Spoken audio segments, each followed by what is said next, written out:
chance to hear it, so let her tell it. People on the streets say Sabrina speaks. Tune into the show, she will let you know. Tell all your friends and family.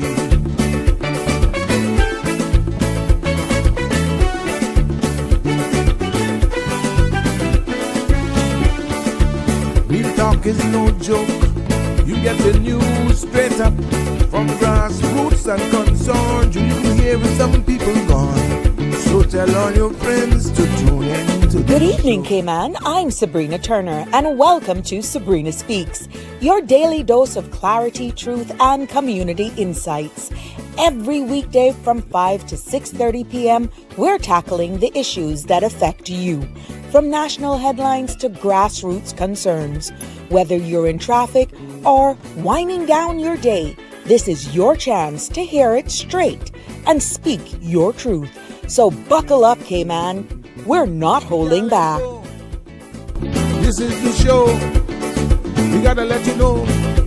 Now we got to go.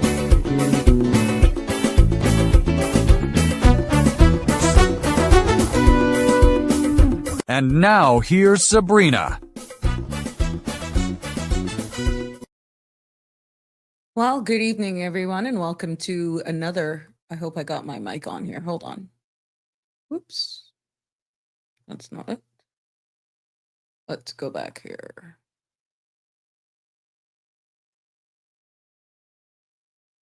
There we go.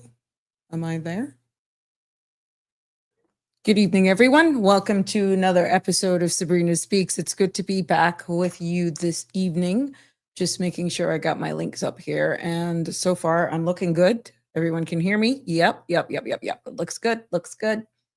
Just getting my Facebook links up here for you to get us on Facebook. Yeah. It is a pleasure to be back here with you this evening. This Wednesday evening, bringing you another episode of Sabrina Speaks. And you may see the background with all of this festive, there we go, festive decorations that Sandra has gotten. Let's just overlay here. Here we go. As we play around in this space, but it's good to be back with you for another episode of Sabrina Speaks, Voices of the Islands, conversations for the world, and the podcast where voices rise, stories unfold, and inspiration takes center stage. I'm your host, Sabrina. Yes, and the content you're about to hear, including any discussions or opinions from myself, guests, or participants, is intended solely for general, informational, and entertainment purposes. It is not a substitute for professional legal, medical, or financial advice. So I encourage you to consult with a qualified professional for specific concerns. And Bridge Media and all its affiliates disclaims any and all liability for any decisions or actions taken in reliance on the information presented here. It's been one heck of a day, so pardon me if it looks as though I'm just trying to get all sorted out here. There's lots of things honestly going on, but don't forget to like, share, follow, and subscribe so you don't miss an episode, making sure that we got you all online. I'm going to try to get the Instagram link up here now as well. That is a little tricky here for us. So let's do this. Let's go live on Instagram so that you can actually see it. Yep, there we go. We're going live, and let's copy that link. How we can get that link for you. There we go. So yeah, it is good to be back, and we're getting a lot of feedback. I don't know if you've been watching the live comments. There we go. Instagram. I don't know if you've been watching all of the finance committee meetings, but it's quite interesting, and it's gotten a lot of attention. I'm trying to get the links here going. Well, we went live, so let's go. There we are. Instagram, we should be up on Instagram. I got my green mark. So for all of you on Instagram people, there we go. We got you going live there. So let's make sure I got this link here. But yeah, lots have been going on in the House of Parliament as each minister present their ministries. Right now, before coming up here, we knew that the Minister of Health was about to go on. So there we go. Let me hit send. Instagram people, you're on. So please share. Instagram, you're supposed to be up and going. And we're having this vertical thing in the background, and it's based on whatever device you are actually on. So the links have just gone out. Instagram folks on CMR, there we go. You should be okay right there on Instagram this evening. So if it appears as though I'm out of screen because I'm trying to deal with like two different frames at the same times, and it's not like I have multiple cameras, one for Instagram or YouTube and another one for Facebook. It's just one camera as we try to perfect this space and making sure that we can reach the audience. But yeah, it has been quite an interesting week so far. Pretty much my days are inundated with playing catch up, and even after, hi Connie Bonnie, even trying to catch up after the fact. Like what happened last night, I was really just trying to catch up, and you got to process a lot of the stuff. And we're seeing the headlines going out, and that's what the media is for. Not professing or proclaiming to be anybody in media at all. Oh no! Oh no! No! No! No! No! This podcast is to inform and educate, and there are just certain things that will come across that I will bring to your attention. And it was quite interesting with the delivery of some of the presentations, and almost cryptic, I would say sometimes, indirect terms, whether or not it's deliberate or they don't understand for context reasons what they're saying. But I'll go a little bit into recapping the presentation from the acting deputy governor. Ms. Gloria did a phenomenal job, as she normally does, of course, because that's important for the deliverables of this administration, how they're funded, how they're supported, how they're actually restructuring themselves. So I'll really summarize that for you.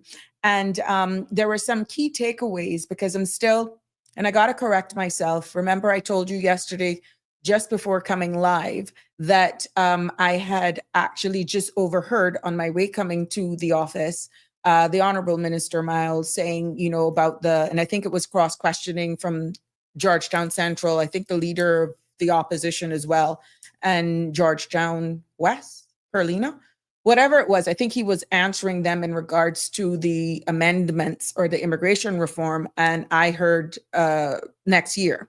Well, I stand to be corrected, which I told you I was going to go back. In reviewing what was said, they will actually be debating what public consultations that ensued just before going to the House sometime in December. Okay.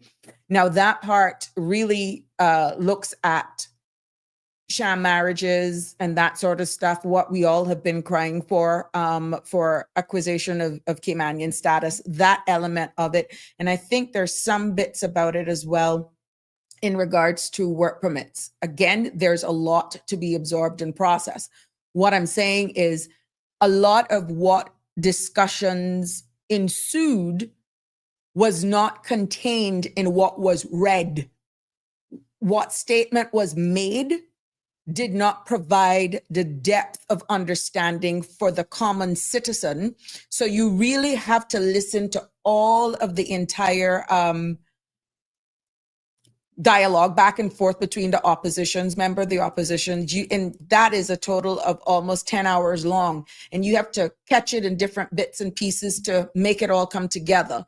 So in regards to some of the major changes, if the opposition did not ask specific questions, like I think Ms. Perlina had asked in regards to whether or not temporary work permits were going to be done away with, she got a direct answer that no, that was not the case, but better processes and stuff would actually be implemented. But before delving into that, going in even to the operational arm, I think it's best for me to just take my time this evening in a synopsis format in case you missed it, because there's a lot to be digest, even allegations of former politicians, which I'm seeing some of the comments now after CMR, actually did an article on it, that we were all, I have to say we, because as a former member of parliament, we were accused of, I guess, taking calls from constituents should they be aggrieved with a work permit decision or decisions of the work permit board.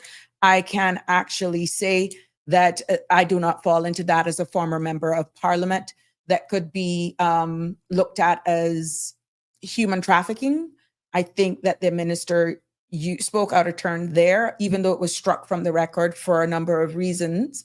But would that be any different than anybody calling the Minister of Health to assist them in navigating how to get access to Cineco? Even though as the Minister of Health, you are not responsible for Cineco. What do you do when people reach out to you trying to navigate government if they can't get persons to answer their phones, which is the operational arm? Hence the importance of me breaking it down to you, the civil service and building or doing what they have to do to be world-class civil service. This is why it's important for me to summarize exactly what was delivered.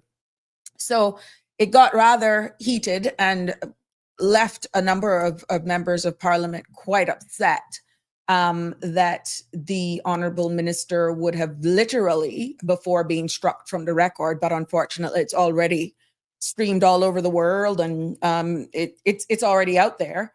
And based on commentary, we were accused of changing or persons reaching out to us and making it possible for decisions on refusals of work permits to be done. And I can say that Sabrina had no share in part there. So I can remove myself from that allegation. And it should have never honestly be said like that. You may have had concerns over certain actions and behaviors of certain members of parliament, but to actually say that how it was said in the context it was used, that position in itself is not an easy position to be in, because again, the accessibility of your elected MPs is so easy that it's quite casual that if somebody sees me and they know me before I got elected, that they would have that friendly relationship, say, Ms. Turner, I'm having a hard time with immigration and this work permit was refused. This is my key person, or these are my key persons. What can you do? And I can only speak for myself.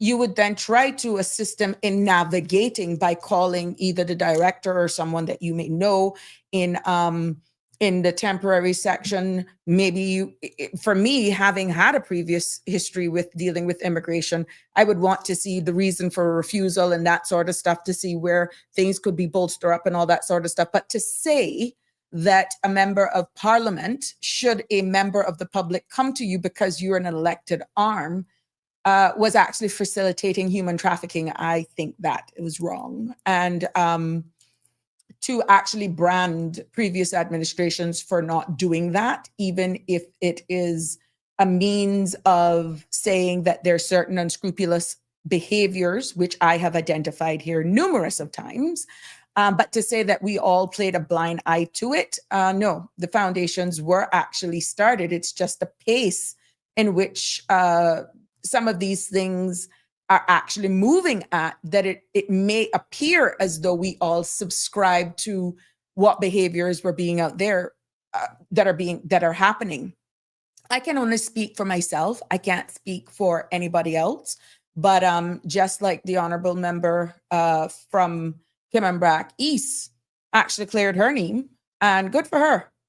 That's one time she used standing orders and just pointed it out. And this is not about whether or not you may like an elected person or not. It is just below the belt and the standards of what is being said, what is on record. There's just certain language that I brought up here in a numerous podcast before on decorum. And those were some scathing words that were used, whether or not you like who defended their reputation. Contrary to what you may think of any individual from the elected arm side of things, I the decorum, no, that was not the place. So I thank the chair for taking the break, and obviously conversations off mic happened. And when they resumed, it was struck from the record, but not before damage was done. So it left a bitter taste in the mouth. And then you had the Boddentown West elected MP, Mr. Saunders, who pretty much could relate to the pressures that he's going through. And at the end of the day, all members of opposition pretty much says, we're here to support you. Like I said, we're all here pro-Caymanian.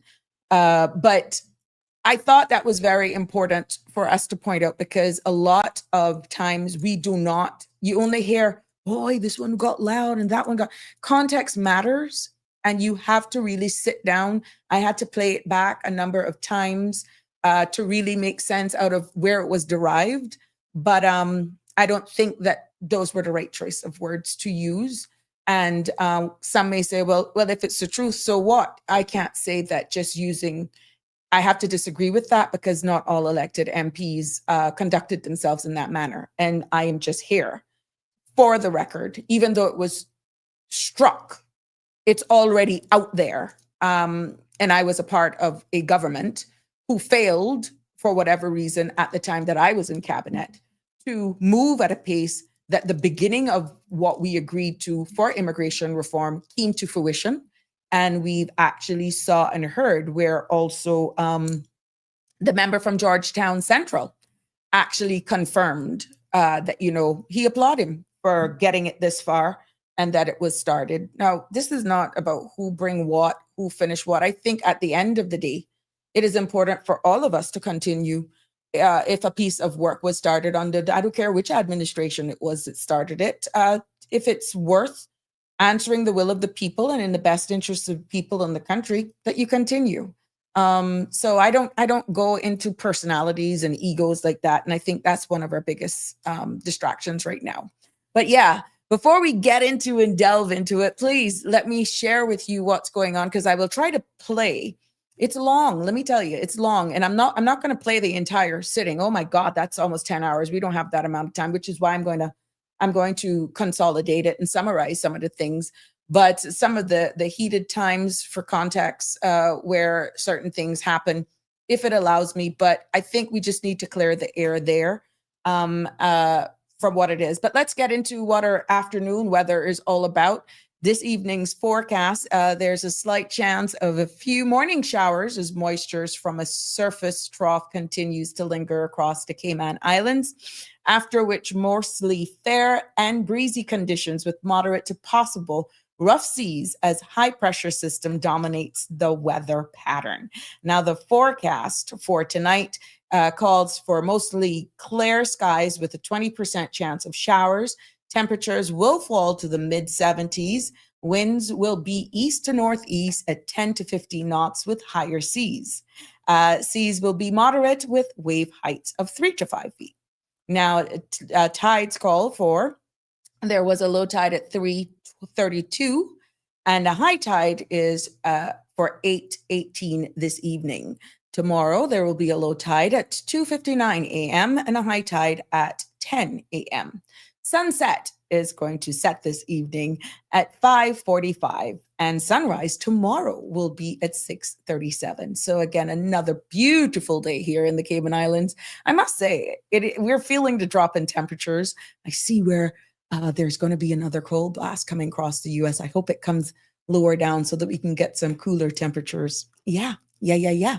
Hey, Marshall, good evening. How are you? I know that was a long intro and all that sort of stuff, trying to recap, but I don't forget you guys. Thank you all for coming on board. Thank you for staying with me and for supporting me. Yeah, Connie, it's good to have you here coming in via YouTube. Miss Ethel, good afternoon to you, my love. Hope you're having a good day. From Costa Rica. ¿Qué pasó? How are you guys over there? It's good to have you comment, making me know exactly that we're reaching across the seas. And that's why when I actually say hi, it's around the world. Yeah, because we know we have you all joining in from all over the world, no matter whether you catch me live or you catch me after the fact. Thank you so much for your continued support. And it's good to have you here. Lots going on here. And I hope that you're enjoying what we're presenting here. Miss Barb, yep. It's good to have you. I gotta read your comment, but yeah, it is what it is. How are you? Miss Marjorie, you love Costa Rica? I've never been. Nope, I've never been. For some reason, when you see me travel, I like to go where it's cold and there's snow. And it's bad on me. I'm going to say it. I like wherever it's cold. And those are usually my choices. And if I'm going to go, but I want to go to Europe. I want to see what over there is like and just a way of life. But that's life has dished me this now. And I'm got to build this space and get back on my feet how I want to before I can say, this is where I'm going to go. That's where I'm going to go. It is what it is. I am here educating and informing exactly what we have to do here in this space. And for a reason, I'm not going to travel if it doesn't make sense, that I'm comfortable in a sense where mindset is concerned. So here I am, and I'm all at your disposal. Yep. I hope that you had a good time, Miss Marjorie, when you were there. But it's good to be back with you this afternoon. For those of you just joining us, please feel free to join in the conversation. 936-8255 is the number to call to get involved, to participate. Give us your feedback on what you've been hearing. If you've been hearing, Minister of Health and Wellness and Sustainability, I think, is on right now.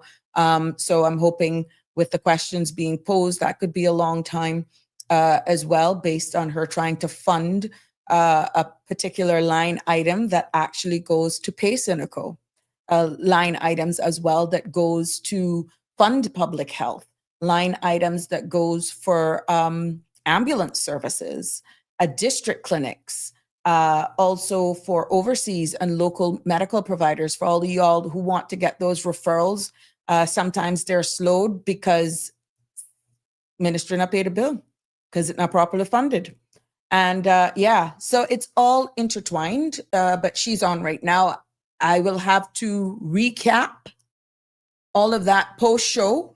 I would have to do a summary in order to break it down for you, which is why I'm like a day behind. So a lot of the stuff that I'll catch during the day by memory, sometimes I regurgitate, which is why I thought the amendment to immigration reform was coming next year, but apparently it's in stages. But actually what was being proposed to cover sham marriages, that sort of stuff, and I think the point system and all that good stuff, they're going back to Parliament in December to debate that. And from what I heard, there are about 15 amendments that now is going to be made. And I guess those amendments to what was actually presented in the town hall meetings came about because of public feedback and engagement. What those amendments are, we don't know yet, but of course they will be shared, and those changes will be made on the floor of Parliament after it's presented. So whether or not you, the public, will be made aware in whatever reason, however, I don't know what those amendments will be post the public consultation feedback before actually being debated on the floor of Parliament. We don't know. And if that is the case, maybe they may do a town hall style meeting. Maybe they may come on different social media platforms or different shows and stuff to tell people what those 15 changes are. We don't know. So we'll just have to wait and allow the civil service arm, in collaboration with the minister, his caucus, and by ultimate the cabinet, to present what those 15 changes will be, possibly before it's being debated.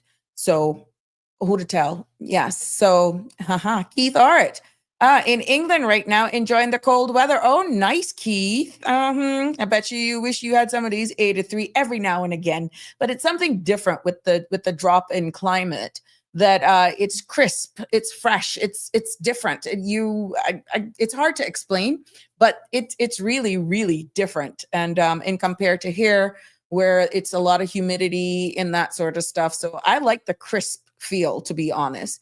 Here is Fuera vera gracias. Fuera vera. Vida. Pura vida. Gracias. De nada. That's what I gotta say. I know the gracias. I'm horrible with different languages, for the record. But yeah, another key takeaway before I go into where the vision of where we're headed for the civil service, aligning with the government's 2026 to 2028 strategic policy statement that was presented by the acting deputy governor. It was very important that because I noticed in some of the exchanges last night that it kind of got a little personal. And I can see where the chairman, honestly, role is really cut out for him, because he's not there chairing. He's there as also the Minister for Education, and he's also there as a member of caucus and cabinet, because he is a minister. And I could see where he made it quite clear. And again, this is cryptic messages. And sometimes things will go over people's heads and you don't understand it. But it is for me to actually to tell you this much. What was a good thing to take all or some of the heat off of the minister? When you cursing Honorable Michael Miles, he could not get that piece of bill on the floor of Parliament, which is why you got to understand how the process works. If every member of cabinet, every sitting cabinet minister, which is 8 of them, and support of his caucus, it would not have made it or would not make it unless everyone supported what is being presented. This is not a one-man show, okay? He is tasked with being responsible for the ministry, for the immigration reform, in consultation with his caucus colleagues, and that is also has to be approved in cabinet. Now, what that means is that at some point, even if there's any form of disagreement by how things are being presented, the robustness in which they're being pushed on, it could be pressure from certain industries, certain individuals. We have heard it here many a times, whether or not they comment. We know that they're listening to Sabrina Speaks. I know it. At the end of the day, it has to be approved in totality. And if you are aggrieved, meaning if you are a member of the 8 cabinet ministers that is aggrieved, do not agree, don't wholeheartedly support, you have to smile and wave, because that, my friends, is what you call collective responsibility. Okay? So at the end of the day, on the public scale of things, whether or not your elected MP may be a member of the sitting cabinet, and you say, wanna doing with all these fees? How these fees, and what do you mean it's not going to impact the small business? How could you just sit there and do that? You know what we're doing. That's not what we voted for. If that cabinet minister really, really is stronghold with the core cabinet, they have to just smooth it down and swallow really what they truly feel to protect the other 7 cabinet ministers. That, my friends, is collective responsibility. So if for whatever reason, some things that are being handed down doesn't meet or doesn't satisfy the masses, the public, or you feel that not enough time was given for consideration, yada, yada, yada. Collective responsibility, whether you can't say, well, boy, I said, yeah, but enough of me still. I didn't go for that. No, you can't. You can't. You can't. It's like the sinking of the Titanic.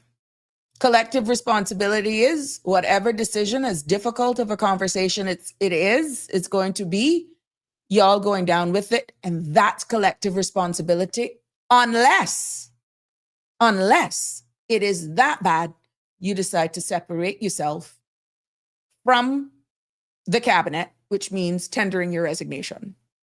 So everything that is going on right now, and I know for a fact that even though there are only a small hand of people that are vocal, the country is divided somewhat. They're a little bit scared. They want to take the chance and say, let's give them a chance. Boy, this is a little bit hard. The timing is something worth considering. But at the end of the day, it is it's a bit much, and some are a bit worried. And I'm not talking about work permit holders. I'm just remove that for right now. I'm talking about Caymanians. I'm talking about Caymanian businesses that are pro-Caymanians, pro of surviving in their own country, pro of growing their business. But right now, what they're seeing with just a cost of operations, that you find that some of the smaller businesses will tend to actually do more of a one-man show. Because, for example, if I need a plumber, and I, of course, going to shop around for the best value. First of all, a plumber who is a one-man show may take a little longer to get there to you, but you'll get quality, and you know you don't have to question whether or not they're a plumber, and your work is going to be done satisfactorily. Versus a plumber that has 2 or 3 men along with them, who you think is going to be able to give you the best rate based on the scope of works that you have to do. The one-man show will give you the best rate because they don't have other employees around them, versus the one with 2 or 3 helping them with their business, because they have to cover the overheads. Now that 2 or 3 additional staff, I'm not going whether it's work permits or Caymanians or whatever. No, there's still an overhead cost. With any employees, you have to pay their salary, you have to pay their pension, you have to pay their medical, and whether or not you get a job, be it Caymanian, permanent resident, spouse of Caymanians, whatever, or a work permit holder, come Friday or bi-weekly or monthly, however you decide to pay them, they are looking to get paid. So these are the conversations now that are being had with more so the smaller companies and businesses, be it mom and pop, be it those trade businesses. They are actually looking, and I said it, I think on Monday, of adjusting their sales accordingly in order to brace for all of the changes that are being proposed. So to say that small businesses are not going to be impacted, yeah. And I quote from a small business owner, only the strongest will survive. And I can understand from a national perspective, having worked in immigration, maybe this is a purge. This is a purge to get rid of all of those little businesses, because acquiring a trade and business license was so easy to actually acquire. But then they need to make money. They were probably taking out work permits, that sort of stuff for friends. This may be the opportune time for them to actually close down or just say, look, we can't afford to do it. That may be the case. We don't know. Unfortunately, only time will tell these changes that are being imposed, how they will impact our market, be it labor, be it opportunities for entrepreneurs or not. It's only a matter of time that will tell how it will play out. So one of the other things that I heard, which was quite interesting, that, government has this where Caymanians do not pay unless you want an express service for trade and business fees, that was to help create an environment where more Caymanians could be self-employed, creating an income generating business for themselves. They felt that was more attractive. But then we saw the flip side, even that it was all good intentions, We're seeing where the flip side of that now has possibly resulted to a lot of these businesses now hiring persons and really don't have. It's so easy then, is what I'm trying to say. So easy to open up a business, whether or not you're skilled in that area to do the type of business that you're doing, that you do it and then you depend on other persons to make your business work for you. Hence the birth of work permits. And some people were saying maybe it is just so easy. The time has come now where probably that may have to stop, or probably better vetted. Let's see. Again, the domino effect of certain things. We have started at the time, all good intentions, but now you have a period of time that you can see the positive and or the negative impacts of what started out as a good thing, or what you thought would be a good thing to massage, to create an environment for Caymanians to be able to own and operate their own business, therefore creating more jobs and opportunities. Now you're seeing where pretty much they're used as facilitators of work permits and can't justify full-time employment for the duration of time. So let's see. But to say that these things were not started on good intentions, I would defer on that. It was born on a positive vibe to help our very own Caymanians. And if we're seeing where something isn't working, then consider speaking to those persons who knows and put the necessary guardrails in place. Maybe you have to tweak certain things a little bit, maybe do a little bit more in due diligence in order to stop some of the negative spin-offs from what started as a good intention. So 936-8255 is the number to call should you want to participate in this discussion. And again, this is our space. This is your space. No topic is off the table. And don't feel that I'm thin-skinned, that if you think, oh, you can't bring up certain topics for her because, oh, please drop it. This is our space. This is our space, okay? And I'm willing to take on any conversation, not as a know-it-all, but for you to air your concerns and where we're going. But to say that right now, the feeling that we're having in our society isn't one of a bit nervous, I'd be lying. A lot of persons are a bit concerned. Some people are nervous leading into the holidays. Some people are nervous looking at, and this is not expats. These are our very own Caymanians who are not vocal in public spaces like this, but I'm telling you, they're talking. I'm telling you, they're talking. But they are concerned, and them remaining silent isn't going to help. But I thought it was important for me to just pretty much try to dissect some of what was said by the acting deputy governor, as they're calling their title, their roadmap, their launch of the new civil service strategic plan being called Our Journey to World Class. And, the deputy governor, acting deputy governor, said that line is not just a slogan. She said in her delivery last night that it's really a roadmap that is built on 3 pillars of the civil service. And remember, the civil service is the operational arm of government. And it's built on human resources strategy, good governance, and public sector reform. And when she broke it down, she looked at what was delivered at the end of the day. She looked at the importance of investing in persons, in people, and that pertained on what changes they're making where payment is concerned, leave, and overall well-being. And leave meaning maternity leave that includes fathers as well, and mental breaks as well. They are including that part of it. Hi, Miss Lucille, how are you? Awake and listening. Thank you, my love. I'm doing my best. I got to do it, Miss Lucille. Got to do it. So when she actually delivered that, what does that mean for you? Because remember, government, your elected arm now, has to pretty much fund the civil service in order for them to deliver for you. Okay?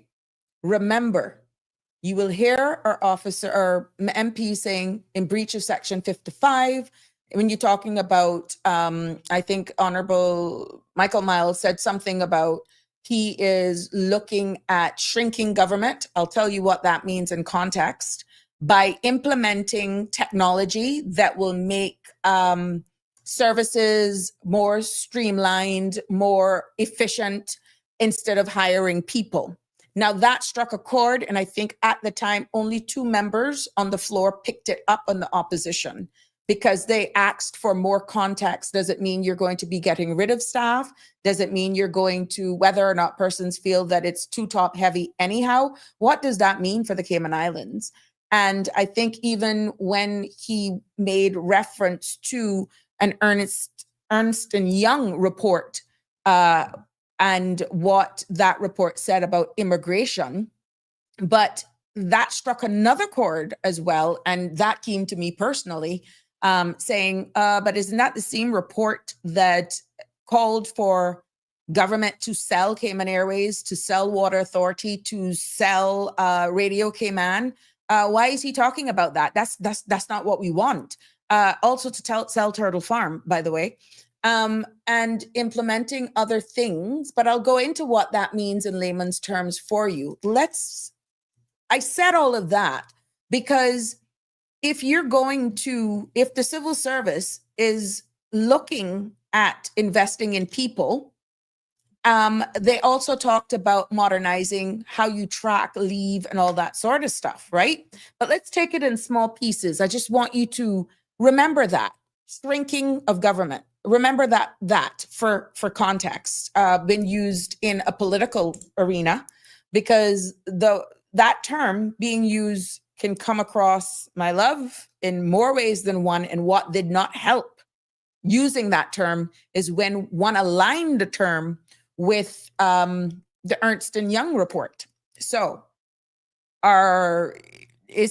is the minister saying things that we were trying to avoid that will probably come to fruition, and it's being shrouded in, oh no, we're going to just make it more efficient, but then it poses a risk of downsizing, shaving, and possible civil servants could be out of a job. You got to read in between the lines.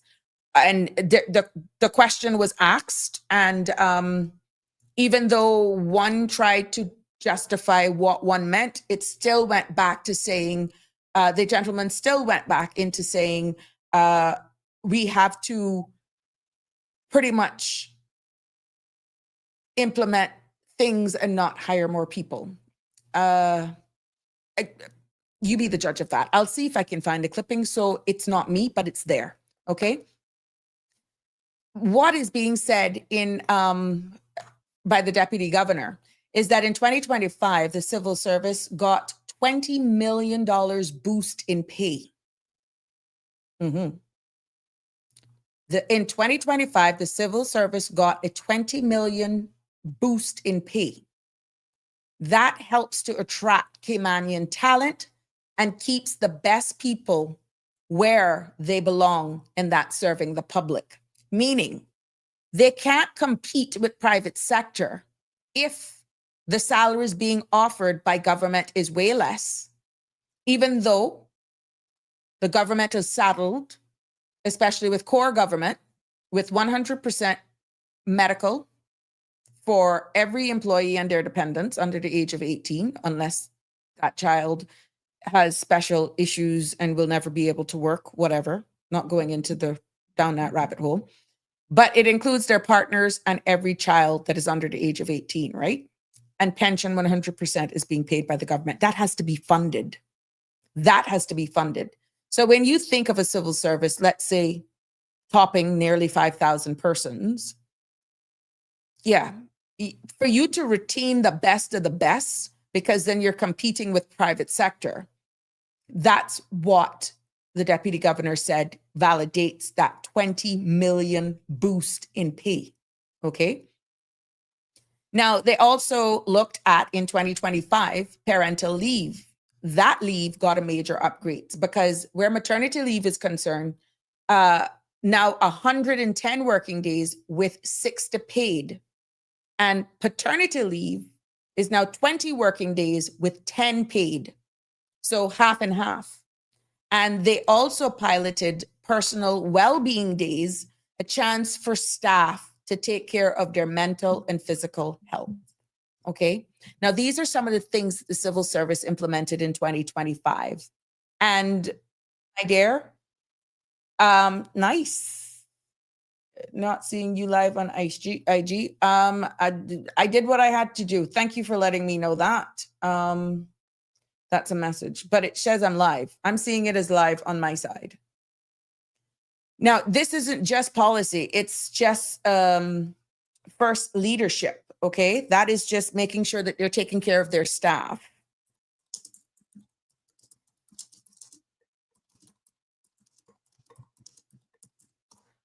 Okay, just responding to that. I'm just making sure I get all of this stuff going on. You see, I don't have anybody lurking in the back that can tell me what's going on as a tech person, and I'm not a techie. I'm learning this as we go along, but just keep in focus so that I don't lose track of where I'm at. So they pride themselves as offering that as something attractive to get persons to stay or to even attract better talent. Okay. Now, when you look at the civil service is serious about developing Caymanian into leaders. And once you're already in there, we had the MP from Georgetown Central was saying how he tried his best without falling afoul, without being in breach of interfering with Section 55, which is trying to handpick his people from his constituents to get job in the civil service. You just can't do that. You can't. Even though they would have to, if you get through, good for you. Good for you. But normally, by regular protocols, you as a minister just can't say, put this one here, put this one there. No, they by right should go through a transparent process, okay? And with them being able or hungry to develop Caymanians into leaders, their succession planning policy has key roles that will be then filled by Caymanians who are trained, monitored, and ready. And remember now, the civil service has a civil service college, and they are 16 Caymanians, the report that was delivered, received scholarships of master's degrees. Managers were getting certified in coachings to better support their staff. And then they also have emerging talent programs. Now that brings young Caymanians that are joined the civil service into government roles that is fully funded and no extra strain on the department. So this is where they're actually trying to formulate all of these things. And then again, at length, the deputy governor spoke at the Second Chance program, which is giving rehabilitated Caymanians a fresh start with dignity. And she reported in her delivery that there are now 12 now in full-time jobs. And that has also given a huge impact. Now, there are a lot of persons, I'm quite sure, that are saying, I wish I could get into government. How do I get in? Just look on their website, and it's jobs are appearing all the time. And when you look at what they're doing now, they're envisioning for 2026. They're looking at rolling out an executive dashboard, like real-time information for leaders to make sound decisions. And they're also going to be standardizing job descriptions across 14 families, making it easier or clearer for more flexibility, okay? Because sometimes what we have seen is that these job descriptions and even job positions, they're asking for everything but a Harvard degree, but yet you may be a Cayman. You just need to give it a chance and to prove that you're able, willing, and capable and trainable to hold these jobs. So what they're doing is trying to modernize government to serve the country even better. Now, when they looked at the whole risks and all that sort of stuff, they're bumping up their IT, their digital footprint, making sure that governance and security is also not just a buzzword, but it's really the backbone of trust for how the operational arm of your government, the civil service, runs. And she noted that there is going to be a new enterprise risk management unit, and that is helping various government departments to identify and manage different risks that could be out there as security threats. And then she also mentioned in great detail that the National Security Vetting Unit will also ensure that very sensitive roles, their key positions within government, right, are filled by people with integrity. So I'm quite sure they're going to be doing a huge due diligence process for certain roles, just because of the nature of information that they will be privy to, what accesses they may have to certain systems within government. And they're going to bolster that in this between now and 2028. Now, she also highlighted, which is quite interesting, disciplinary procedures, because we've heard so much persons saying that persons get involved in government and they can do whatever they want. There's no accountability. They just hold their jobs and they're just freeloading off of government and nothing can be done. Well, the acting deputy governor says that they are they're being modernized to ensure that fairness and accountability will definitely be on the top. So again, this is only time will tell that this will come to fruition, and we should actually be able to see the deliverables and the outcomes of that as time progresses. And term limits as well.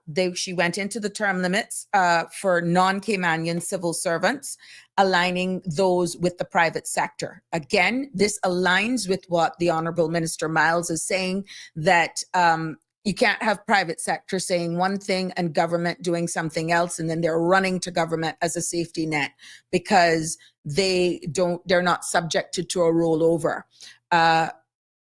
This has been confirmed. It's now in the Hansards that term limits are indeed coming for non-Caymanian civil servants, aligning with the private sector standards. So now there may be some exemptions. We heard that in some of the debates, that there are just certain areas in government that, we just don't have the amount of individuals to fill every role, or we may not have the individuals with the requisite skill set to fill the roles. What was interesting, and I digressed a little bit, is that Honorable Minister Miles did confirm that member for Georgetown Central then says, do you foresee the number of work permits going down anytime soon? And he said no. He actually says, as of January of 2026, it is estimated that the Cayman Islands will still have over 40,000 work permits based on a number, and I kind of hold on, yes. There will be over 40,000 work permits that still will be, or positions that would need, they're forecasting us having a total of over 40,000 work permits here because of two major hotels, a condo complex, and there's a huge other thing in Peace Bay. So there we go. There you go. We still are not going down to work permits, but now people are becoming more vocal. Ms. Sabrina, that's not our problem. We're saying it's too easy to get status. We're too easy to get permanent residence. But then that's not the tune on the ground for where people are working. But again, I said I digressed. So even here with the rollover, if we do not have the Caymanians with the requisite skill set in order to actually fill those roles, even with term limits being introduced, those roles may be so critical that succession planning, hopefully, will be a part of it, which they have alluded to.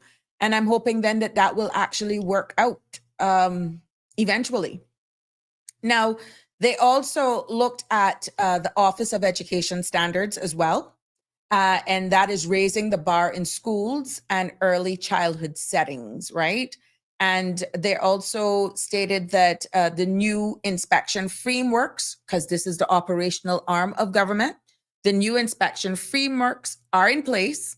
And when they are looking at a risk-based approach, target schools that needs the most support. Of course, POCs now, And the honorable minister responsible for immigration reform and immigration says that he will be working closely with POCs. This is the deputy governor's office, right? Now you can understand.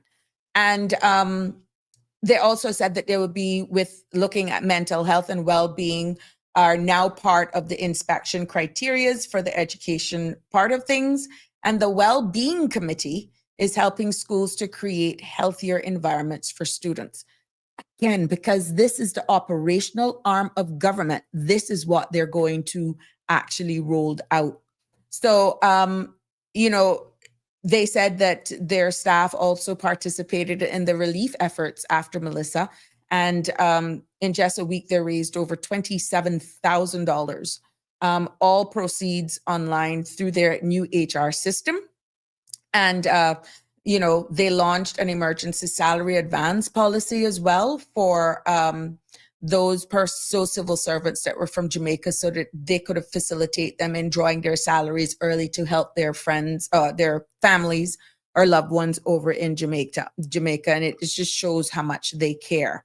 So what they're looking at now moving forward, which is why it's important that they get this approval done, because they have to pretty much be there. And it's hard really for the elected arm to say, we're not going to fund the civil service. How you going to get your things done? You got to fund them. And I'm hearing that they're asking for a COLA, that they're looking for a salary uplift, which again, I'm not so clear on that, but I don't think it will be. Maybe at the end of Christmas for a gift based on the savings. Let's see. Keep your fingers crossed. But that is being asked of every minister. Do you have, by the opposition, especially Georgetown Central, is asking every minister, is there something in your line item, in your budget, that you can uplift your ministry for a COLA? So let's see. So what's really coming up for the operational arm of government is that their aim is to offer more scholarships and training.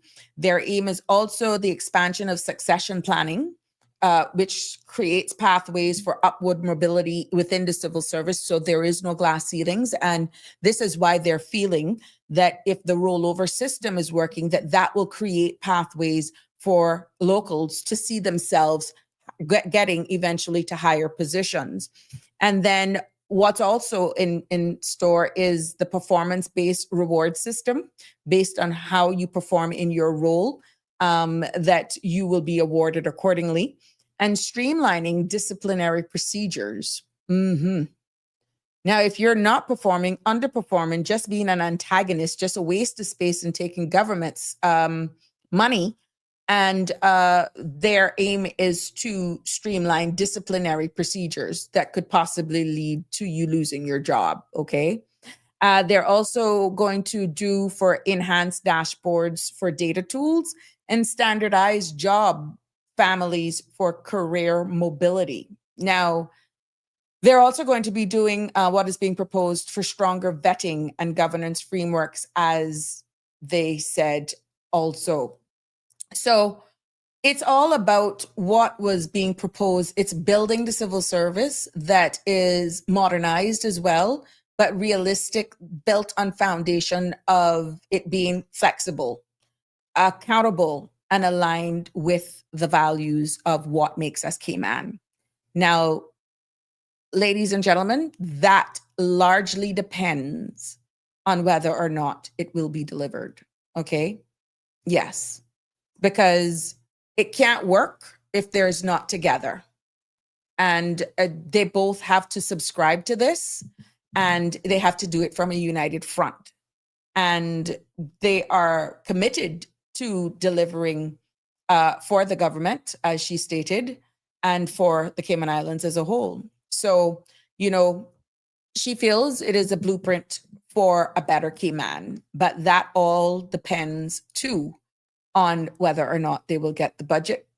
And it would require then every civil servant pulling their weight in order to deliver for the people of the Cayman Islands. Keith, what are you saying?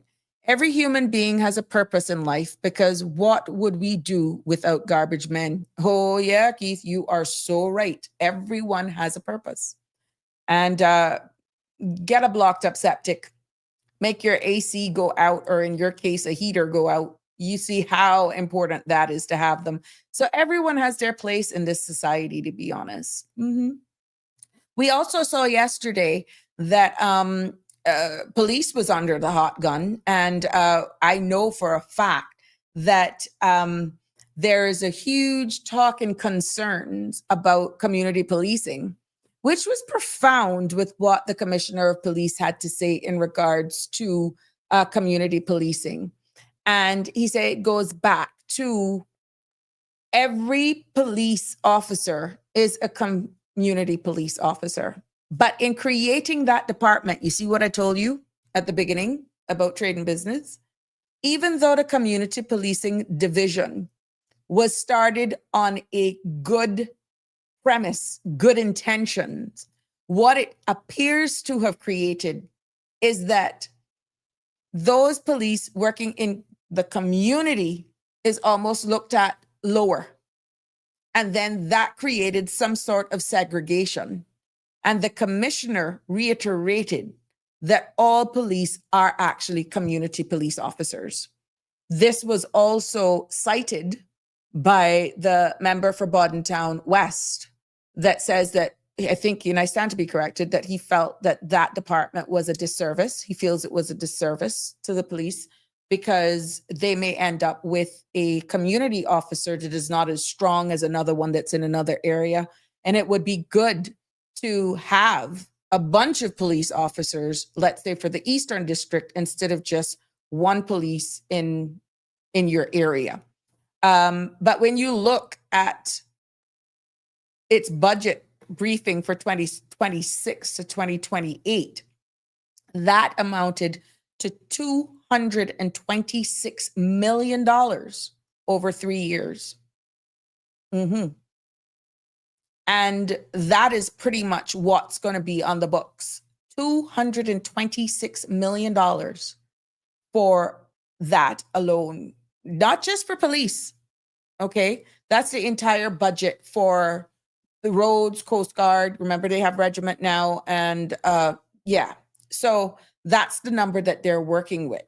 So when you look at who falls under those with, this collaboration of law enforcement, border protection, even emergency service, that comes from traffic stops to even hurricane evacuations where we're looking at. And behind the scenes, there's a lot going on. Okay. So this is all about resilience, readiness, and definitely coordination. So right now, the breakdown for what is being proposed for 2026 is $74.3 million. And that will go for recruitment and digital tools. For 2027, $75.4 million for the new headquarters and community policing division. And, it was earmarked that the new police headquarters was going to be One Technology Square. That's there across from Rogelio's off of Sheridan Road and Eastern Avenue, right there where the supposedly not bus depot that has turned into a bus depot right there. And that's where the new headquarters was earmarked to be. And in 2028, $76.8 million for core operations. Now, is this enough? What do you think? Is it too much? And what is the return investment? Now, yeah, that is the breakdown. And this is why it takes a lot of time for me to just dissect a lot of these things to make sure that I can deliver it and is spot on for you. Now, the real question is, though, can they deliver on what they promise? This is by no means questioning. This is just a fact. Because what happens is that if they're not able to deliver, but the money is still absorbed, where is the value for money? Okay. Where is the value for money is what people are saying. All right. But we got to make this government work. We got to give them a chance. Let's say by June, July, August, because remember, these funds are not going to kick in until the 1st of January. And it all depends on what they're wanting to do. We know the onboarding process can take some time. and all that sort of stuff. Our population growth right now is more than 20,000 residents, and community police. And when we're talking about their priorities, they only had 10 officers and they're aiming for 21 more. And that was explained that the 21 may not have been enough. And that's where the conversation ensued that all police officers are community officers. So they want to get 21 for community policing. And they're going to be looking at their priorities for more Caymanian succession planning in that department. They're looking at bolstering up their financial crime and cyber crime capabilities as well. That's going to need software. You're going to need persons who are good at coding and all that sort of stuff. They're also going to be looking at beefing up their traffic enforcement and road safety initiatives and digital transformation. That as well. They're also going to be beefing up with these monies, firearms response readiness, and of course, Georgetown headquarters construction. So that's a little bit mixed because, like we said, it was supposed to be earmarked, be it a temporary location or what. Are they going to be building a new place? Where is that? Has the place been identified? There we go. So it's a long list, but every item in this case, when it comes to policing and our security, matters. But some really are more urgent than others, right? So when you look at just being able to deliver at pace, you got to do procurement processes and all that sort of stuff. You're looking at the needs of the communities. You're looking at the issues with traffic. Execution is everything. And at the end of the day, the transparency is key because that's what you deserve. So at the end of the day, some of the biggest challenges in delivering these plans will actually fall on timelines for deliverables, whether or not they will be delivered, and so forth. So at the end of the day, we have to just leave it to the operational arm to make sure that they can deliver. And what was unique with the commissioner of police is that he holds multiple roles. He's not only the commissioner of police, he's also the chief officer for police, the chief officer for the Coast Guard as well. And questions and concerns were born on whether or not, he was biased in how he was able to manage, let's say, the regiment Coast Guard without putting the lion's share on police. And he answered the question and the concern that was posed, that he pretty much has all faith in the leader of the Coast Guard and the regiment and any other departments that fall under him, and he supports them. And they're quite capable of doing it. So that doesn't hinge or impinge or impede on his decision making. So it's very interesting, the unique role that the commissioner of police has, not only being the commissioner of police, but also serving as his own chief officer. So maybe that's something that they can look at as well for the future. So let's see. But you're looking at that whole department of policing. How much money do they have for the garbage dump? That was being presented, Keith. I will have to report on that tomorrow, because upon coming up to this show today, the Minister for Health and Sustainability was on, and that line item for the DEH would fall under her. So I would not have been able to tell you how much is allotted, but I will be tomorrow. Okay. What they actually say in their statements is not necessarily the line by line item. So I would literally have to listen to hear when they get to that output, which is the line by line item for DEH, and then for the explanations and the questions that could be asked by the opposition. And so that will be my homework for tonight, to be able to give you an answer tomorrow on that, if you don't get it yourself tonight by going back and listening for yourself. But good question, to be honest. And what would be the strategies put forward to deal with that as a government? this is where you kept hearing members of the opposition saying that if ministers were allowed to deliver their statements like what they're doing now before they actually present their appropriations, maybe less questions would have been asked and the public would be more informed. But they're trying a new style this time.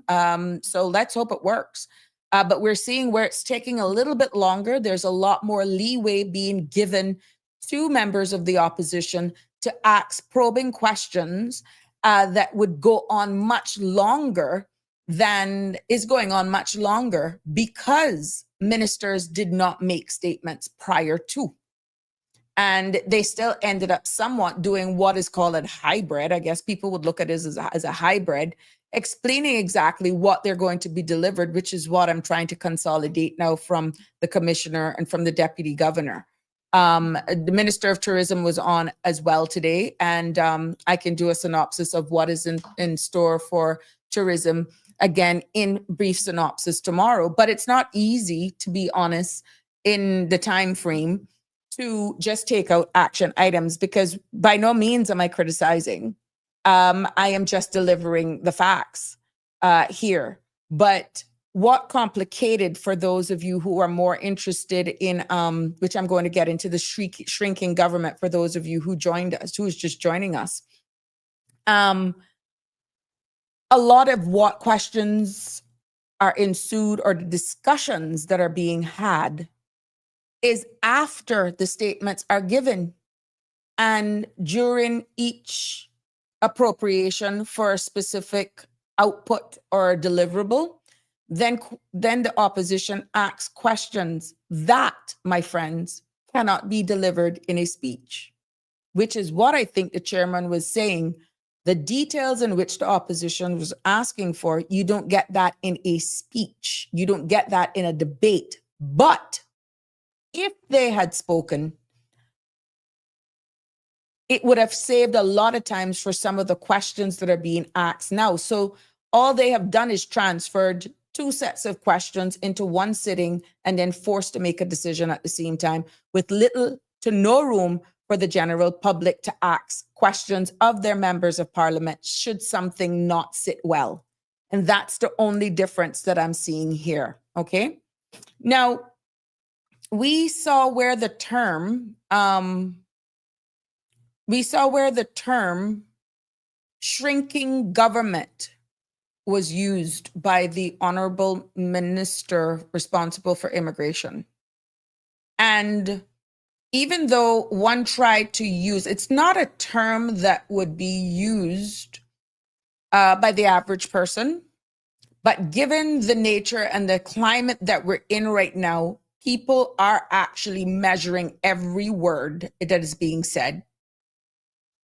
And they're in the position to go under scrutiny. That is the role. And the term shrinking government doesn't really mean in layman's terms in an elected government. It isn't the same, right? It is not one and same. When you're using it in a government context, in everyday language, when people talk about, let's say, shrinking government, in the context of an elected government, it's totally different. What it could actually signal is possibly reducing the size and role of government. Okay? You can be the judge of that for all you want. Now, that means cutting back on how many things government does. It could also mean or manages or even controls, right? That's reducing the size and role of government. Shrinking government could also imply, in a subtle way, lower government to assist in government spending, which we always say there's so much wastage, yada, yada, yada, okay? And that could imply spending less money on public programs, services, or guess what? Staff. Remember, a big thing was these school lunches, how much it's eating up, and no more free meals. And a number of things in regards to funding and making up the shortfall for even Cayman Airways and all that sort of stuff. When you use the context, shrinking government, it could also imply you're aligning, you're posturing yourself to addressing and lowering government spending by whatever means. It could also mean reducing bureaucracy. We've heard many a times that there's so much red tape.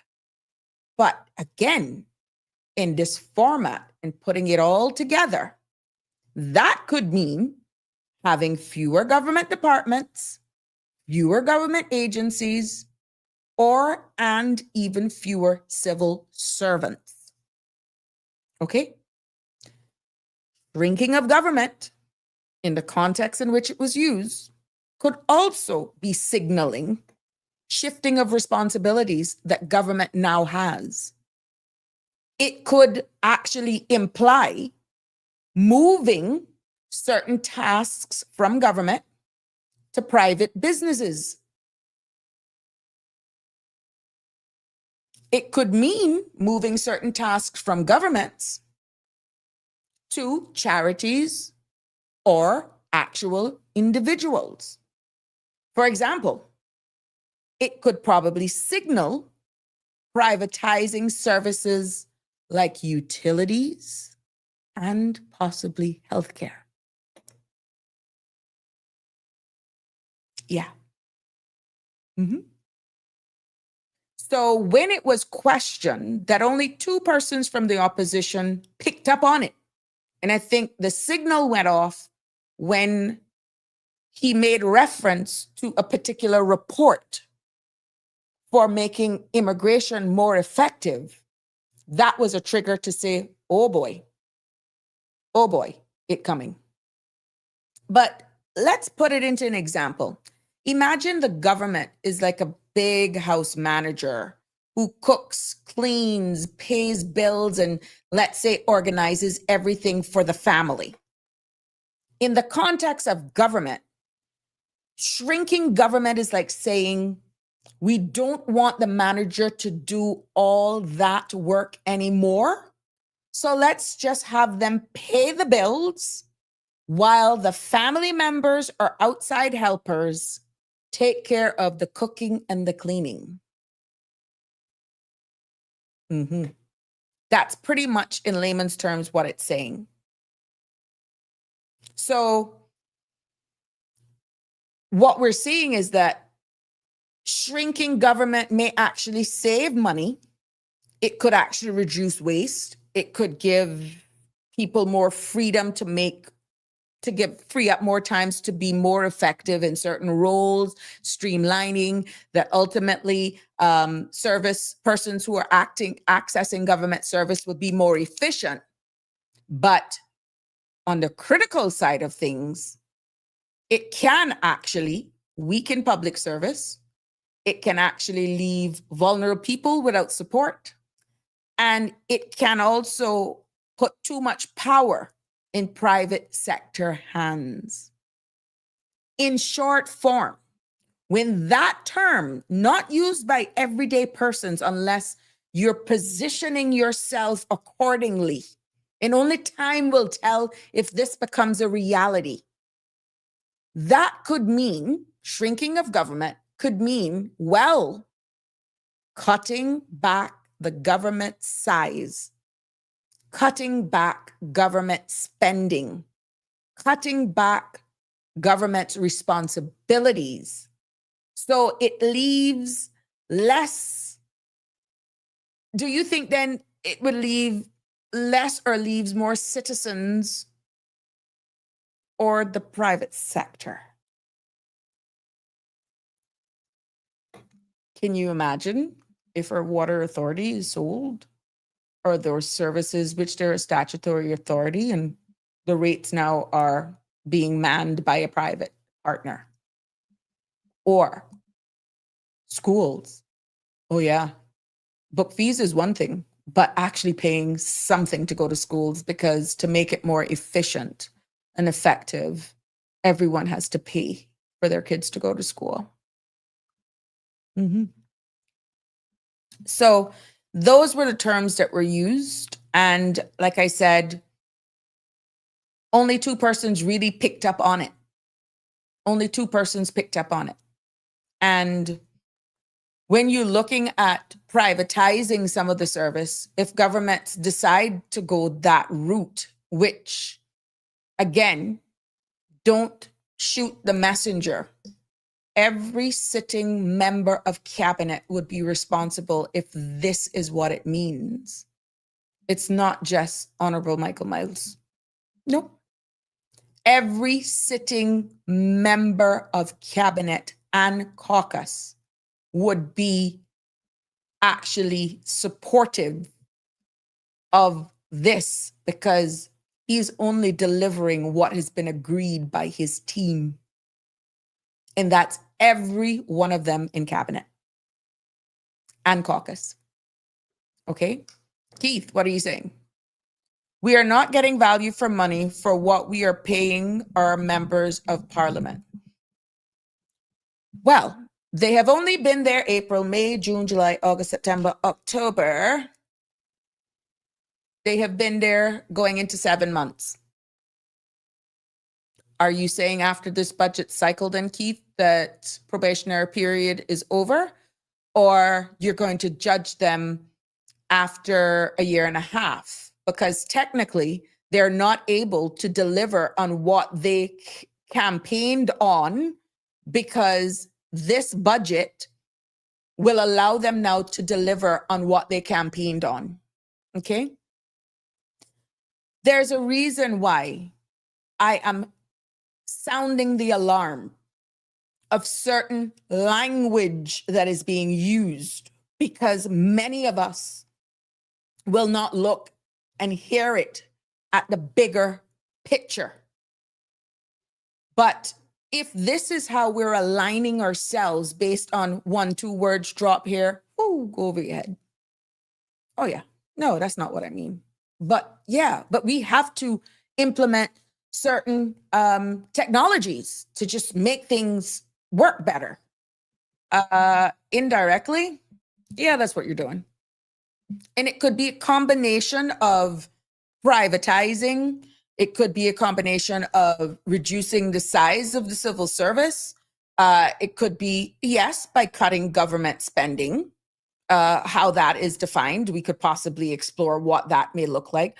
Or it could also include shifting responsibilities to private sector or community-based organizations or individuals.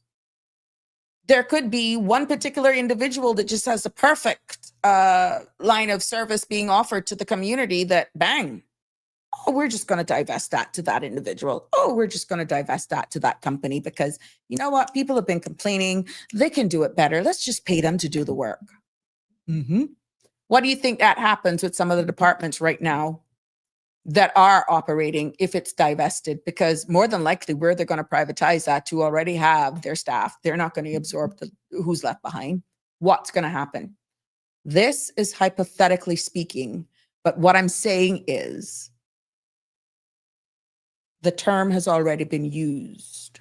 The stage has already been sat, and only 2 members picked it up, whether or not you are for or against them. I am only pointing out the obvious. I am for no particular side because I picked up on it immediately. And what triggered it for me was when the minister pretty much called this report to pretty much solidify one's projection in what one was saying. And the said report also made recommendations to divest or privatize a lot of things that is now feeding a lot of our 5,000 civil servants. Okay. So when you look then at reducing, privatizing, some of the services, if government decides to even to sell or outsource operations, for example, like I said, Cayman Airways, Water Authority, or even garbage collection, that, my friends, would be shrinking government in this context. Instead of government employees running these services, private companies would take over with government only regulating them. Yeah. And when you look at then, what does it mean by reducing civil service size? Cayman has relatively large civil service compared to our population. And the term used, shrinking government, could mean exactly what I alluded to earlier on, cutting back on the number of public sector jobs, merging departments, making positions redundant, or limiting new hires. We realized that there was a hiring freeze. And only the top of the top could get in now. For specialist skills, they're not adequately available by locals. So there you go. It's creating a space for not one of us because we're not equipped. We're not skilled to hold certain key roles. For example, combining overlapping agencies like merging regulatory boards to reduce duplication of efforts. We heard the importance of cross collaboration and decisions now having to be made by the Department of Work or Immigration, that information sharing now have to partner with RCIPs, with various other organizations. Yeah, because they need to get people employed now. It's not me saying it.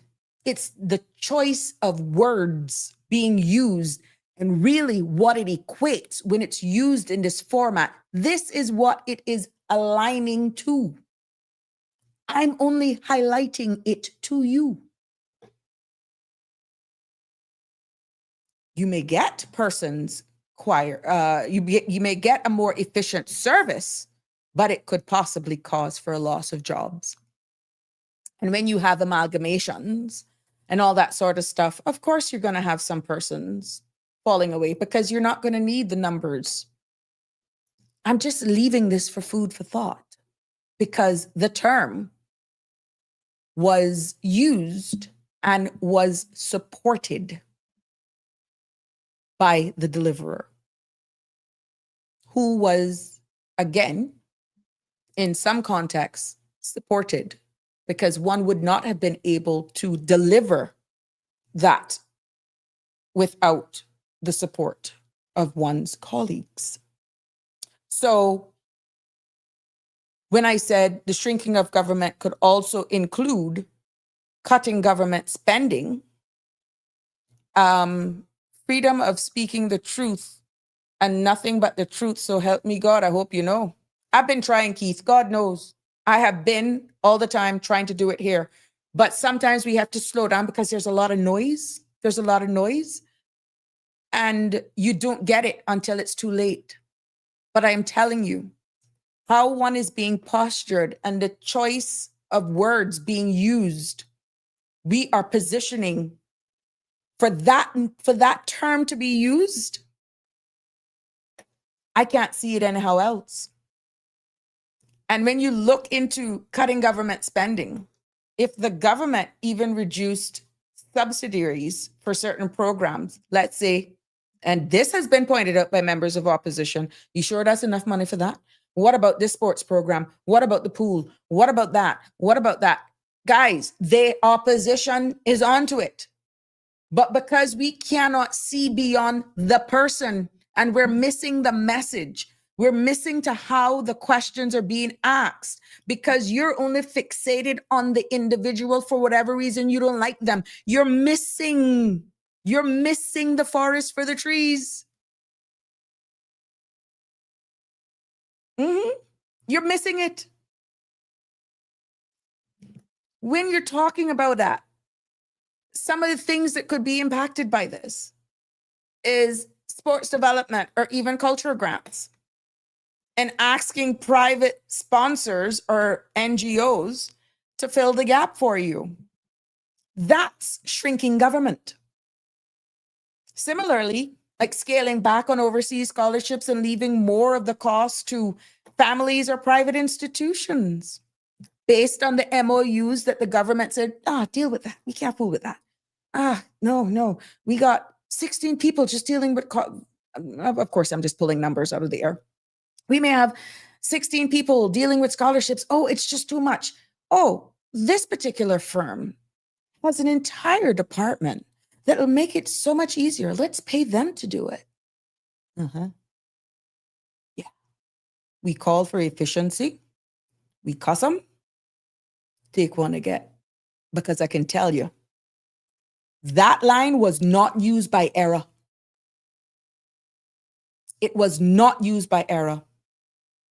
And I will encourage everyone to go back and watch yesterday's. Don't take it from me. Go back and watch it. Now that I've broken it down to you, and I will keep repeating, only 2 members of the opposition's really caught it. But because we're into more personalities and bad minds and feelings, you miss the forest for the trees. So why should this matter to every Cayman, Ian, and to Cayman? Our government is one of the largest employers on this island, and the term of shrinking government would directly affect jobs. It would affect livelihoods and the balance between public and private sector.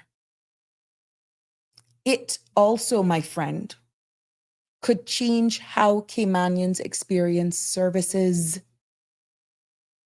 because there could be less direct government involvement, but more reliance on private companies or community groups to offer the service. And the debate is always about balance, efficiency, cost, savings versus ensuring fairness, accountability, and access for all residents. Okay? So, I think we really need to look at this at a whole different level, because, like I said, I'm not telling you some departments are top heavy, but you got to listen and take personalities out of when you're listening, because if you think they're not coming for you, they're coming. It is on record. It is on record. And what that could mean for a country, again, is shifting control. Shifting control, changing accountability, and even altering access and costs. Services may become more efficient, but often it could come with more expense and less equitable, since private firms are prioritizing profit. So when they speak in this cryptic way, because that's deliberately going over your head, you got to sift it through.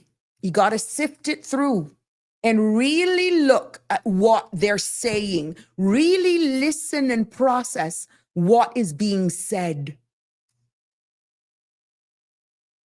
For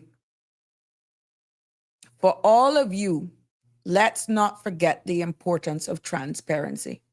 The real Michelle, you can't even say that they're not being transparent. We're just not picking up because of how things are being said.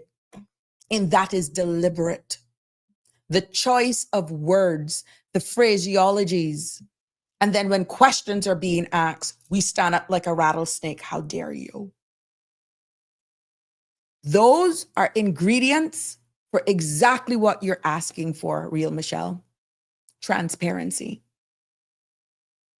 And when they speak in a cryptic tone and realize one or two, that is not the majority, has caught on to something, and because of decorum in the floor in the House of Parliament has to be adhered to, that, my friends, it many times serves as a distraction from really what is being said. Mm-hmm. It's called a distraction. Yes. So when they talk about privatization and not using vague or coded language, really they're avoiding backlash. They're also playing on limited awareness, and they are indirectly shaping perception. Mhm. Avoiding backlash, meaning they may fear that citizens will resist to hear privatization, so they use a different term. Again, only 2 persons picked up on it. I'm not gonna get tired of hearing me saying that. There's a reason why I'm saying it. So they use term like public-private partnership, modernization, efficiency reforms. You know what that means? Privatization. Mhm. And playing on limited awareness, if the public isn't fully informed about privatization and what it entails, our members of parliament can frame it as harmless or even beneficial without explaining the trade-offs, because you suck it up. You take it line, hook, and sinker. Keith, I know civil servants don't have freedom of speech. They have a way of speaking. Keith, they do have a way of speaking. They do have a way of speaking, Keith. Trust me, they do. But they don't. I understand exactly what you're saying. Okay. But they have to survive also in that environment. They too, right now, are being subjected to this cryptic message. And now you're going to appreciate them for slowing certain things down if you catch the message of today's episode of Sabrina Speaks. There is a message. And again, in this cryptic way of speaking, when I said it's shaping perception, what I mean by that is by controlling the language, guys, they control exactly how you think about policy. And for example, saying reducing government's burden sounds positive, right? But it hides the fact that the citizens may pay more out of pocket and you're out of a job. Mm-hmm. Yep. So you then may say what it means for our country. There's a reason why I'm repeating this, guys. Democratic risk, economic shifts, there's also social impacts, and there's trust erosion. Mm-hmm. What do you mean by democratic risk, Sabrina? Break it down for me. I mean, when I say democratic risk, that citizens they're not in the positions to make informed choices if policies are hidden behind the big words, the terminologies, the cryptic way, the jargon that is being used. This, my friends, weakens accountability. When I talk about economic shifts, this for the country, I'm speaking about wealth and power move from public hands to private sector cooperation, often foreign owned, in small economies, just like our very own. Are you following me? The social impact now is when, forget the middleman now, forget them. We only got up here and way down here. Middleman is that gone, okay? But vulnerable groups may lose access to what was once affordable services, deepening inequality. That's only a tip of the iceberg of what I mean with social impacts. And then when you look at trust erosion, long after the fact, when you wake up and realize what it really meant, it can fuel disengagement from politics and cynicism. Like, you don't even want to hear it. It's like, ugh, yeah. But the sad part is, and I go in here today, even though I can feel it just like everybody else on this island. If certain things continue on the trajectory that they're on, everyone who took what they were giving out for their vote, Wagacy, that's what you get.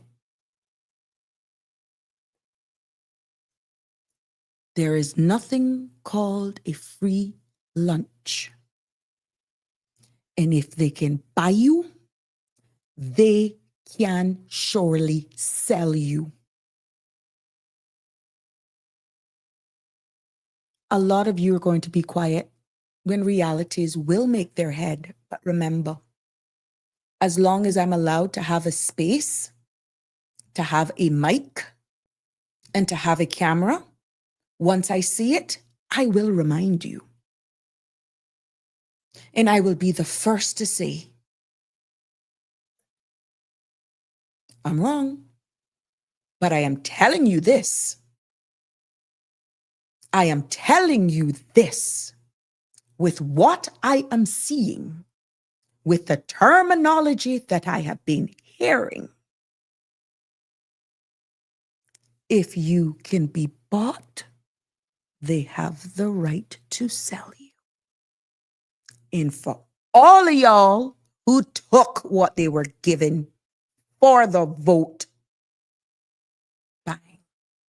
This is what that means. You cannot open your mouth because I know a lot of you have a conscience. You can't complain one bit because you crossed over. You have no one else to blame. And when they speak in a language now that isn't the same language that they used to buy you, and it take people like myself and many a times people like Sandra to pull the curtain back to show you, I ain't got nothing to lose. I'm just here being nonpartisan, objective. But what I am seeing, the cryptic talk is what is fooling a lot of you. And that, my friends, that was the first time I heard it so blatant. And only 2 members from the opposition picked it up. So when you hear government leaders talk about efficiency or partnerships without saying the word privatization, they're asking us to accept big changes without full clarity. And you can't say a word. Because remember, you took what they were giving. You took what they gave you. You can't say a word. And for us as a jurisdiction, the Cayman Islands, you've already heard by the January 2026, 40,000, over 40,000 work permits are still going to be up for grabs. And that's going to increase, my brothers and sisters. It's going to increase. But what it really means on the big grand of scheme of things, it could mean shifting control to services we rely on every day into private hands. The danger isn't just the policy. It's the way in which it's being communicated. And they're very crafty. who is the messenger. And sometimes our egos get the upper hand of us, and we do not understand that we're tightening the noose around our necks every time we're used as the messenger. And if citizens aren't given the full picture, how can we hold our leaders accountable for decisions that affect our future? But the sad thing is, we can't even hold them accountable because a lot of you not picking up on the messages, because a lot of y'all fail to see it because you're only based on a leader, on a certain color. Stay there. Because I could tell you one thing. If the trajectory doesn't change, all of us will actually, all of us, every last one of us is going to be feeling this. You have to not only listen, and if it makes it easier, which for me it does, close your eyes. Close your eyes, but listen. If you can't take the sight of some of them that you can't stand so much, because I know that's it, why only 2 members picked up on what was being said. Close your eyes, but listen to what is being said. I close my eyes many times, but I want to hear what they're saying. Because I have to process it. I have to process it. And when you listen to modernization, streamlining, efficiency, the only word they're not using is privatization. Because at the end of the day, it's the bottom line that's being impacted, right? Yeah. At the end of the day, it's the bottom line that's being impacted. But what's the price? If they can buy you, they can sell you. And when they buy you, you think you're bad? Run your mouth. Run your mouth. Maybe you got a contract. Maybe you're getting contracts. But some of them work permit fees, the filing fees, isn't prejudicial to non-Caymanians. They're going to hit you. And if you're married to a foreign national, it looked like they're penalizing you now for coming to marrying Caymanians because they're good marriages. $3,000 now. Oh, yeah. So even though you may get the contracts because you aligned yourself accordingly, or maybe you aligned yourself with a certain group because you know shrinking of government was a part of the agenda, and you have aligned yourself with certain businesses that you know they will actually send that business to you. Yeah, I said it. I said it. But I'm only putting context to what was delivered on the floor of Parliament. That is not an everyday phrase that is used. And I am telling you, it was validated by some of the examples shared and the exact words that I use here today. If you listen, you will hear those very same words being used. But the word that is not being used is privatization. Financial services and the legal industry bring in significant revenue with the focus on fees.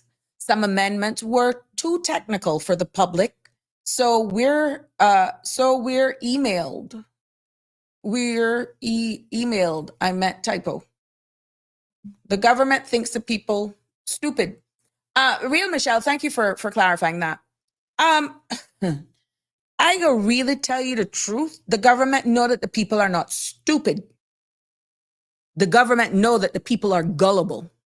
The government knows that you only have a handful of persons that could actually dissect, but only a molecule, a fraction of a percent is willing to speak publicly on it. So why fair? Why fair? Why should you have any fear? Our people are not stupid. Trust me, the real Michelle. But I think a lot of them, when it starts to hit them, they're going to be in shock that they're not going to be able to speak. They're going to be embarrassed because somewhere under freedom of information, you're going to see where some of them are milking the grave of treen. And a lot of them are going to go silent because they're benefiting from this real shrinking of government and what it means in truth. So when you say efficiency or modernization, this is what I need to be asking. Do you mean privatization? No, man, that's not what we mean. You think we could do that? Can you state plainly? These are some of the questions you need to ask. If services will possibly be sold or outsourced, and hold them to their answer. Don't forget what he's saying. And then when it comes to possibly the impact on everyday citizens, if government really steps back, then who will guarantee what Caymanians, especially the vulnerable civil servants ourselves who are working in here that were just recently hired or not in senior manager positions or nearing retirement age, but still got, things to deal with.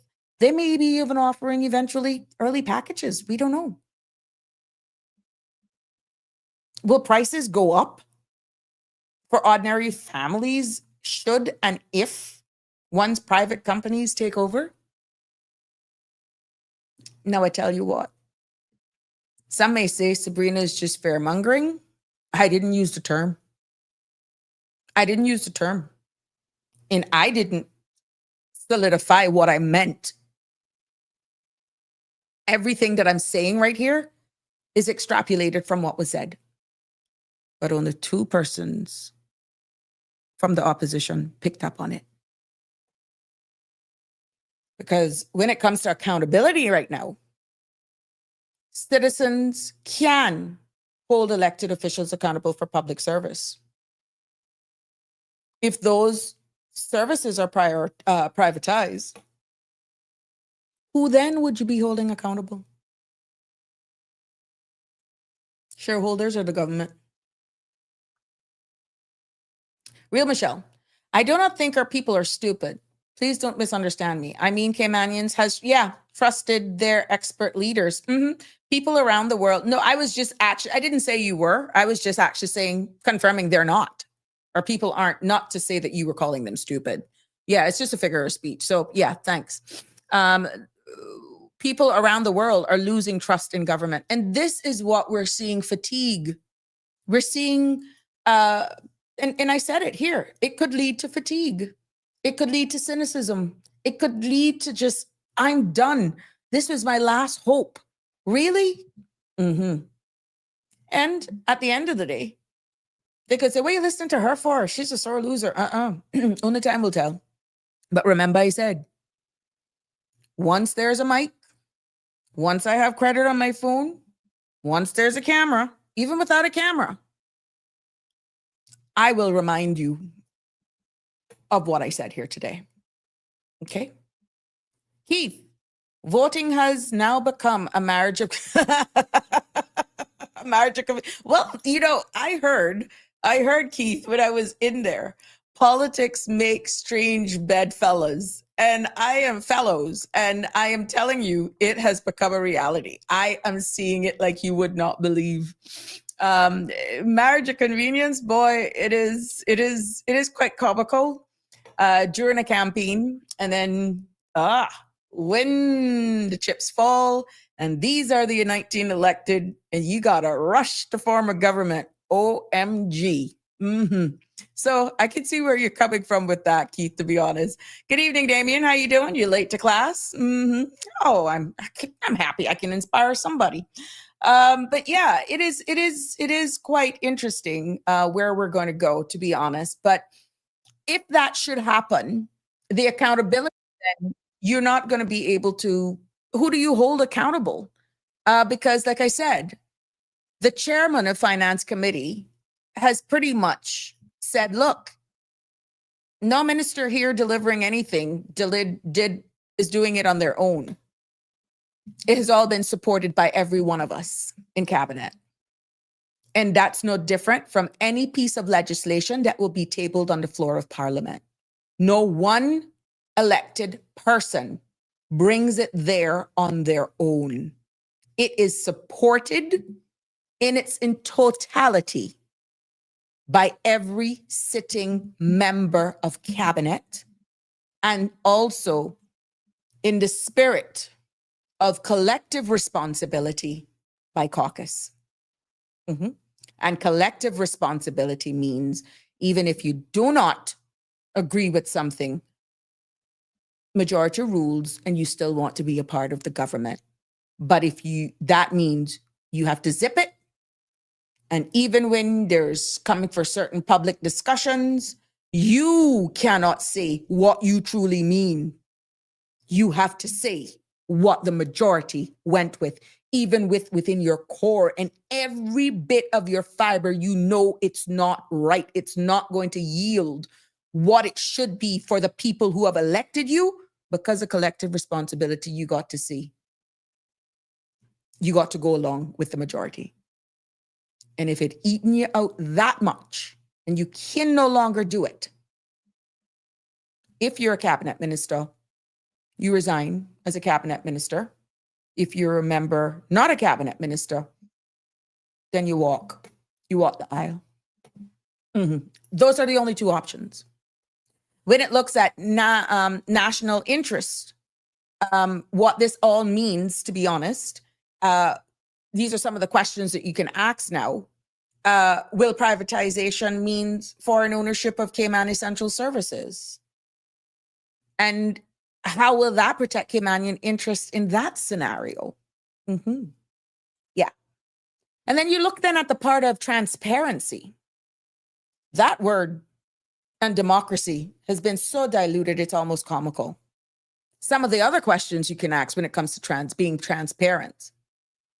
Why are these changes being described in a coded language instead of being explained openly to the public? Which is why many times in these public meetings and questions are being asked, you're being timed how much questions you can ask. And it all depends on how deep down you're going with your questioning. Then sometimes you're just pretty much shut off. How dare you go there? That question is transparency. Some of the other questions that you can possibly ask is pretty much what specific services are being considered for privatization, if that's where it's going, for making efficiency of service and running of government more efficient. And pretty much what's the timeline? But remember, do not expect, should this become a reality, the word privatization to be used. There would be other words, other terms that I went into that will actually lead in that direction. And you can also consider what are the alternatives before even thinking about going down that line. What other reforms or improvements has the government been able to demonstrate that they have tried before going to that nuclear option? But when you get these big reports with huge recommendations, say to divest this, divest that, go there, at the end of the day, they're the experts. But you need the political will to say whether or not that's where they're going to go. But remember now, you have a government that has joined up that comprise of 3 independents, 3 from one party and 2 from another. And they have signed this agreement that they're going to stick together through thick or thin. But at the end of the day, it's 3 different manifestos and 3 different deliverables, even though in many cases, they all aligned because they all say that they love Cayman and what's in the best interest of our people. But a lot of them differ in how they want to streamline. You hear one of the words? Privatization. Streamline the efficiency of government. Here, another word, efficiency. You got to be able to pick up on the words. And I just used it, quite common, to explain something to you. But because it's me, you may think, oh, whatever. I educate in you. Is a live stream of Parliament broadcast live on Cayman television programs, or is the transparency the only for those who subscribe to the internet? Oh, it's on YouTube. It's on YouTube, The Real Michelle. CIG TV, and it's titled Finance Committee, and then they have the dates under them. Tanya, oh, thank you so much. You're welcome. Real Michelle, partnering with CUC for civil servant pensions is code for giving bankers powers. No possibility for corruption there. I'm not even taking you up on that one. But yeah. You need internet for YouTube more than likely, or if you got Starlink or whatever. Yeah. So yeah, internet. Yep, it's all downline. They don't have, I stand to be corrected. If you're here on Logic TV, somebody, is it channel 23 where you can get the government channels, but it's not like a PBS public broadcasting system. Logic TV and I think Flow TV, they all have their independent channels. But usually on YouTube, you can stream them live and they're there. So that has been really good. And sometimes you can they will program it in a way that you can get transcripts. So for every word said, you can see it in text format, what each person has said. And I think you got the closed caption as well, so that the words, sometimes based on our dialect and how we speak, the computer side of it may pick up a different word, but you have to listen carefully to hear what is being said. So, my dear, oh my gosh, 7:02, I went over and Jenny didn't call. Oof. So that's how much information I had for you. I was able to do that all by myself. Oh my God. Well, I'm hoping that you were also informed, educated as well this evening. And you're more than welcome about what I had to share. But again, it's for you to do your due diligence as well, ladies and gentlemen. Just go. Yesterday was the 18th of November. And there's a number of questions being asked there by the member of Georgetown East, Minister Bryan, the member from Red Bay. He was quite offended with certain things that were actually said and how it was projected. And then, of course, Kim and Brack East, kudos for her for saying certain things should be redacted, removed, so that it isn't. But hey, I guess only time will tell. So it has been a pleasure for me, actually. They own you. Yeah, the people. This space, Connie. But yeah, it has been a pleasure. My cup runneth over with information. Oh, I'm happy that I was able to enlighten you and inspire you some more. And I'm not here to, I wouldn't say criticize, constructive criticism. And that's what you're for, because with everything that's happening in people's lives, sometimes it's good to get another opinion. And like I said, I do the research. I try to see in between the lines, but what puts me in a better position at times, I'm not going to be perfect, is that I've been there. So I can pick up on things that the average person wouldn't. And this is why I have to remain neutral and deliver my findings in a nonpartisan manner. And at the end of the day, it's for you to process it. But there are going to come some times that it's going to be very difficult. I will have to say what I have to say. And I had a couple of those moments today. And I'm hoping that everyone who, if it hit you, I serve a mighty God and he's forgiven. He's a forgiven one. But don't make the same mistakes. Don't sell your soul, because once you do that, you can't turn back. Until tomorrow, which is Thursday. Oh my God. Look, tonight is Wednesday. Tomorrow, we're going to have, there's lots of stuff going on at Cayman Bay. And it's going to be, hear me, Cayman Bay, Cayman Cabana. And they're going to be kicking off their farm to table. Lots of things going on leading up to Cayman Thanksgiving. Luigi and the crew out there is definitely ready for the season. Some excellent things are going to go on. I'm going to have him jump on the show so that we can start promoting an event that he's going to be doing. If it's not tomorrow, definitely by Friday, we're going to be having a conversation with Luigi so that he can tell us what's coming up. And, you know, that's my boy. It's our Caymanian business down there. Excellent atmosphere, vibes, and all that sort of stuff. but I'm looking forward for the festive seasons to how he's going to be doing. Maybe he's going to bring back that traditional Caymanian style brunch on Sundays as well. But farm to table is huge, and they're all local ingredients being used. And I don't want to take away from it. Luigi can sell it himself. I know that he made me taste on Saturday night piece of cassava cake from Rhonda. Oh my God. Oh, Rhonda, kudos to you, girl. You got that lock cassava cake. Yeah, Luigi just tempted all of us. You know what was good? He gave everybody around the bar that night and everybody visiting that cake. And it was good that we had true Caymanians there. When I say true Caymanians, like real Caymanians, not... please don't misread me.